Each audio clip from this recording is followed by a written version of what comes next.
So hello guys, welcome back to our channel comic paradise. അപ്പോൾ ഇന്നത്തെ വീഡിയോയിലൂടെ നമ്മൾ നോക്കാനായിട്ട് പോകുന്നത് നമ്മുടെ Godzilla x Kong the new empire എന്ന് പറയുന്ന മൂവിയുടെ ഒരു സ്പോയിലർ ഫ്രീ റിവ്യൂ തന്നെയാണ്.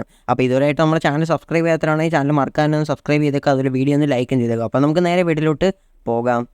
അപ്പോൾ 2021 നമുക്കാണെങ്കിൽ കുരങ്ങനും അതുപോലെ തന്നെ പല്ലിയും തമ്മിലായിട്ടുള്ള ഒരു ഫൈറ്റിൻ്റെ ഒരു മൂവി നമുക്ക് കാണാൻ സാധിച്ചിട്ടുണ്ടായിരുന്നു. അപ്പോൾ അതിനുശേഷം ഇപ്പം 2024 നമുക്കൊരു ടാഗ് ടീം ആക്ഷൻ തന്നെയാണ് ഇവിടെ കാണാനായിട്ട് സാധിക്കുന്നത്. അതായത് നമ്മുടെ കുരങ്ങനും പല്ലിയും വേഴ്സസ് കുരങ്ങനും പല്ലിയും പോയിട്ടുള്ള പോലെ ഉള്ളൊരു കോൺസെപ്റ്റ് തന്നെയാണ് നമുക്കിവിടെ കാണാനായിട്ട് സാധിക്കുന്നത്.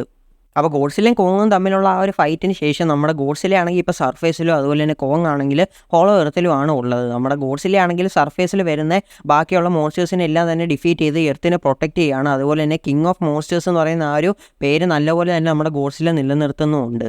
അതേസമയം നമ്മുടെ കോങ് ആണെങ്കിൽ ഹോളോ എർത്തിൽ തൻ്റെ ആ ഒരു ഹോം തേടി പോവുകയും അതുപോലെ തന്നെ സർവൈവ് ചെയ്യാനായിട്ട് നോക്കുകയാണ് നമ്മുടെ കോങ് ഇപ്പോൾ ചെയ്തുകൊണ്ടിരിക്കുന്നത്. അപ്പോൾ ആ ഒരു സമയത്താണ് നമ്മുടെ മൊണാർക്ക്. അപ്പോൾ ഈ ഒരു മൊണാർക്കിനാണെങ്കിൽ ഈ ഒരു മൂവിയിൽ വലിയ ക്വാണ്ടിറ്റിയിൽ കാണിച്ചിട്ടില്ല. അപ്പോൾ മൊണാർക്കിനാണെങ്കിൽ ഒരു ഇൻ്റർഫിയറൻസ് ആണെങ്കിൽ ഫീൽ ചെയ്യുകയാണ്. അപ്പോൾ ആ ഇൻ്റർഫിയറൻസിൻ്റെ റീസൺ എന്തുവാന്ന് ട്രെയിലർ കണ്ടിട്ടുള്ള നമുക്ക് മനസ്സിലാക്കാൻ സാധിച്ചിട്ടുണ്ട്. അപ്പം നിങ്ങൾക്ക് ഇതുവരായിട്ട് മനസ്സിലായിട്ടില്ലെങ്കിൽ മൂവി കണ്ട് തന്നെ അതൊന്ന് മനസ്സിലാക്കാൻ നോക്കുക.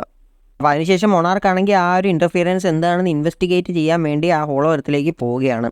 അപ്പോൾ ഈ മൂവിയുടെ ഫസ്റ്റ് ഹാഫ് എന്ന് വെച്ച് കഴിഞ്ഞാൽ ഈ ഒരു ഇൻ്റർഫിയറൻസ് അഥവാ ആ ഒരു ത്രെട്ട് എന്തുവാണെന്നുള്ള കാര്യം നമ്മളെ കറക്റ്റായിട്ട് നമുക്കൊരു ക്ലൂ പോലും തരാതാണ് ഒരു മിസ്റ്ററി ത്രില്ലർ പോലത്തുള്ള ഒരു സംഭവമാക്കിയാണ് അവരുടെ ഈ ഒരു മൂവിയുടെ ഫസ്റ്റ് ഹാഫ് ഫുള്ളായിട്ട് കൊണ്ടുപോകുന്നത്. അപ്പോൾ ആ ഒരു സംഭവമാണെങ്കിൽ എനിക്ക് നല്ല രീതിക്ക് എൻജോയ് ചെയ്യാനായിട്ട് സാധിച്ചിട്ടുണ്ടായിരുന്നു.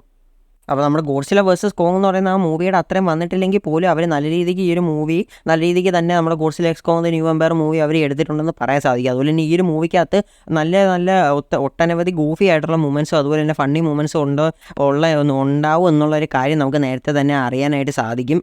അപ്പോൾ നമ്മുടെ 2014 ഇറങ്ങിയിട്ടുള്ള ഗോഡ്സില മൂവി ആയാലും അതുപോലെ തന്നെ ഗോഡ്സില കിങ് ഓഫ് ദ മോൺസ്റ്റേഴ്സ് ആയാലും കോങ് സ്കൾ ഐലൻഡ് ആയാലും ഇതിലൊന്നും അത്ര ഗൂഫിനെസ് ഒന്നും നമുക്ക് കാണാനായിട്ട് സാധിച്ചിട്ടില്ല. പക്ഷേ അതേസമയം ഈ ഒരു Godzilla x Kong the new empire movie നോക്കുകയാണെങ്കിൽ അത് അതിൻ്റെ എല്ലാ ലിമിറ്റ് ക്രോസ് ചെയ്ത് നല്ലൊരു അടിപൊളി രീതിയായിട്ട് അവർ ആ ഗൂഫിനെസ് അതുപോലെ തന്നെ ഫണ്ണി മൂമെൻറ്റ്സ് ഇതിൽ ചെയ്തിട്ടുണ്ടെന്ന് നമുക്ക് പറയാനായിട്ട് സാധിക്കും. അപ്പോൾ അതുപോലെ തന്നെ ഈ ഒരു മൂവി കാണുന്ന സമയത്ത് നമുക്ക് ആണെങ്കിൽ ഒരു മോൺസ്റ്റർ വേഴ്സ് നമുക്ക് ഫുള്ളായിട്ട് മനസ്സിലായതുപോലെ തോന്നും. അതായത് ഒരു ഫുൾ മോൺസ്റ്റർ വേഴ്സ് എന്താണെന്ന് നമുക്ക് മനസ്സിലാവുന്ന ഒരു ഫീലാണ് നമുക്ക് കിട്ടുന്നത്. അതായത് മൊത്തത്തിൽ മോൺസ്റ്റേഴ്സ് അഥവാ ടൈറ്റൻസ് കൊണ്ട് നിറഞ്ഞിട്ടുള്ള ഒരു ലോകത്ത് തന്നെയാണ് നമ്മളുള്ളത് എന്നുള്ളൊരു തോന്നൽ നമുക്ക് ഉള്ളിൽ നിന്ന് തന്നെ വരും. അപ്പോൾ ഇതിന് മുന്നേ വന്നിട്ടുള്ള മിക്കുള്ള മോൺസ്റ്റർ വേഴ്സിലെ മൂവീസ് എല്ലാം തന്നെ സർഫേസിലാണ് നടക്കുന്നത് എന്നുള്ളൊരു കാര്യം നമുക്ക് കാണുമ്പോൾ അറിയാനായിട്ട് സാധിച്ചിട്ടുണ്ട്. പക്ഷേ അതേസമയം ഇതിൻ്റെ മെജോറിറ്റി ഓഫ് ദ പാർട്ടും നമ്മുടെ ഹോളോ എർത്തിൽ തന്നെയാണ് നടക്കുന്നത് എന്നുള്ളൊരു കാര്യം നമുക്ക് മനസ്സിലാക്കാൻ സാധിക്കുന്നുണ്ട്.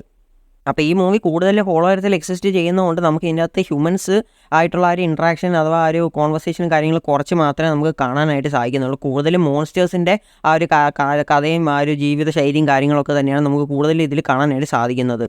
അപ്പോൾ ഹോളോ എർത്തിൽ ടേക്ക് പ്ലേസ് ചെയ്യുന്നതുകൊണ്ട് തന്നെ ഇതിൻ്റെ അകത്ത് മിലിറ്ററി ഇൻ്റർഫിയറൻസ് അങ്ങനത്തുള്ള കാര്യങ്ങളൊന്നും തന്നെ നമുക്ക് കാണാൻ സാധിക്കുന്നില്ല. അപ്പോൾ അതുപോലെ തന്നെ ആക്ഷൻ സീക്വൻസും കാര്യങ്ങളൊക്കെ നോക്കുകയാണെങ്കിൽ പെർഫെക്റ്റ് ആണെന്ന് നമുക്ക് പറയാനായിട്ട് സാധിക്കുക. അതുപോലെ തന്നെ നമ്മുടെ ഈ ആക്ഷൻ സീക്വൻസ് ആണെങ്കിൽ വലിയൊരു ഇമ്പാക്റ്റ് കിട്ടത്തില്ല എന്ന് തന്നെയാണ് പിന്നെ എനിക്ക് പറയാനായിട്ടുള്ള കാരണം എന്ന് വെച്ച് കഴിഞ്ഞാൽ ഇപ്പോൾ നമ്മൾ ഒരു എക്സാമ്പിളായിട്ട് നോക്കുകയാണെങ്കിൽ ട്രാൻസ്ഫോമേഴ്സിൻ്റെ മൂവീസ് നമ്മൾ നോക്കുകയാണെങ്കിൽ പണ്ട് തൊട്ട് നമ്മൾ കണ്ടുവരുന്നതാണ്. അപ്പോൾ അതിൻ്റെ അകത്താണെങ്കിൽ ട്രാൻസ്ഫോമേഴ്സ് തമ്മിൽ ഫൈറ്റ് ചെയ്യുമ്പോൾ ഈ ഒരു ബിൽഡിംഗ് ഒക്കെ ഇടിഞ്ഞ് വീഴുന്ന അങ്ങനത്തുള്ള കാര്യങ്ങളൊക്കെ നമുക്ക് കാണാൻ സാധിച്ചിട്ടുണ്ട്. അപ്പോൾ അതൊക്കെ തന്നെയാണ് ഈ മോൺസ്റ്റേഴ്സിൻ്റെ മൂവീസിൽ നമുക്ക് കാണാനായിട്ട് സാധിക്കുന്നത്.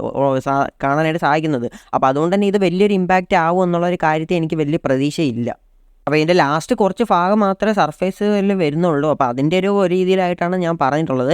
അല്ലാതെ ഹോളോ എർത്തിലൊക്കെ വെച്ചിട്ടുള്ള ഫൈറ്റ് സീക്വൻസ് നോക്കുവാണെങ്കിൽ അത് അത്യാവശ്യം അടിപൊളി തന്നെയായിട്ടാണ് അവർക്ക് എടുക്കാൻ സാധിച്ചിട്ടുള്ളതെന്ന് തന്നെ നമുക്ക് പറയാനായിട്ട് സാധിക്കും.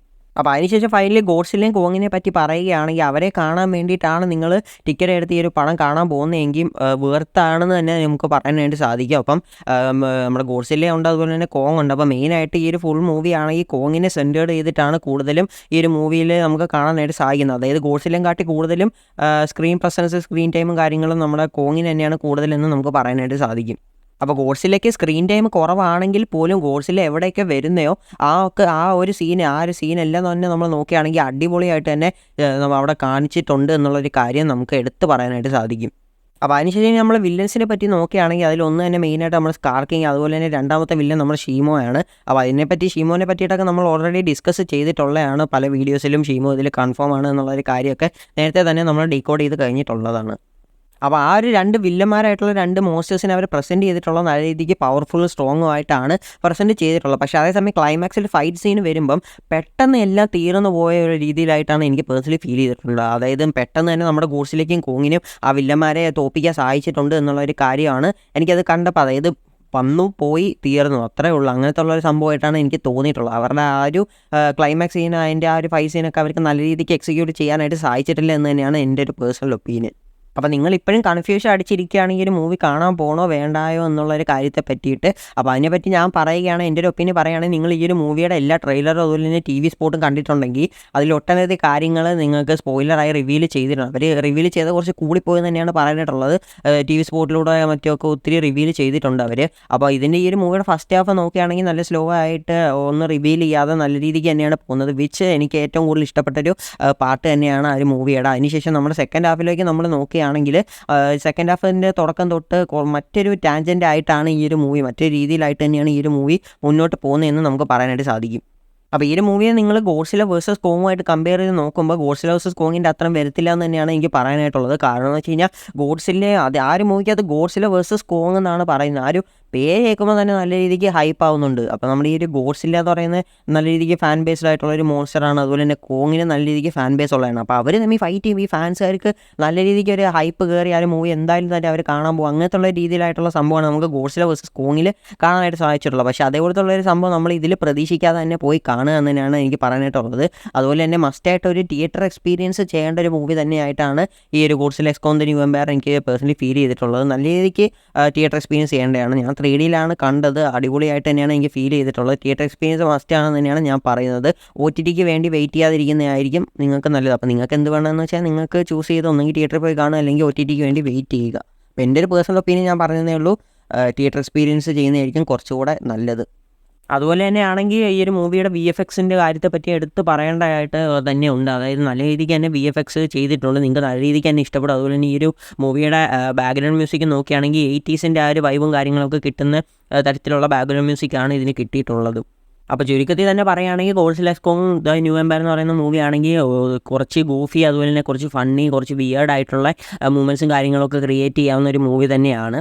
അപ്പോൾ എന്തായാലും മൂവി വേർത്ത് വാച്ച് ആയിട്ടാണ് എനിക്ക് തോന്നിയിട്ടുള്ളത്. അപ്പോൾ നിങ്ങൾ തിയേറ്റർ എക്സ്പീരിയൻസ് ചെയ്യുന്നതായിരിക്കും കുറച്ചും കൂടെ നല്ലത്. അപ്പോൾ എന്തായാലും ഈ ഒരു മൂവിക്ക് ഞാൻ കൊടുക്കുന്ന റേറ്റിംഗ് എന്ന് വെച്ച് കഴിഞ്ഞാൽ 10 7.5 ആണ് ഞാൻ കൊടുക്കുന്ന റേറ്റിംഗ്. അപ്പോൾ എന്തായാലും നിങ്ങൾ ജസ്റ്റ് തിയേറ്ററിൽ പോയി ഒന്ന് എക്സ്പീരിയൻസ് ചെയ്യുന്നതായിരിക്കും എൻ്റെ പേഴ്സണലി ഉള്ള ഒരു അഭിപ്രായം. അപ്പോൾ എന്തായാലും ഇന്നത്തെ വീഡിയോ ഇത്രയേ ഉള്ളൂ. വീഡിയോ ഇഷ്ടപ്പെട്ടെന്ന് വിചാരിക്കുന്നു. വീഡിയോ ഇഷ്ടപ്പെട്ട ലൈക്ക് ചെയ്താൽ ചാനൽ സബ്സ്ക്രൈബ് ചെയ്യാത്തതാണെങ്കിൽ ചാനൽ മറക്കാനാണ് സബ്സ്ക്രൈബ് ചെയ്തേക്കുക. അപ്പോൾ ഈ ഒരു മൂവി നിങ്ങൾ കണ്ടിട്ടുണ്ടെങ്കിൽ മൂവി പറ്റിയിട്ടുള്ള അഭിപ്രായം, അതുപോലെ തന്നെ 10 എത്ര റേറ്റിംഗ് കൊടുക്കും എന്നുള്ള ഒരു കാര്യം താഴെ മറക്കാതെ ഒന്ന് കമൻറ്റ് ചെയ്തേക്കുക. അടുത്തൊരു വീഡിയോ കാണുന്നവരെ ബൈ ഗൈസ്.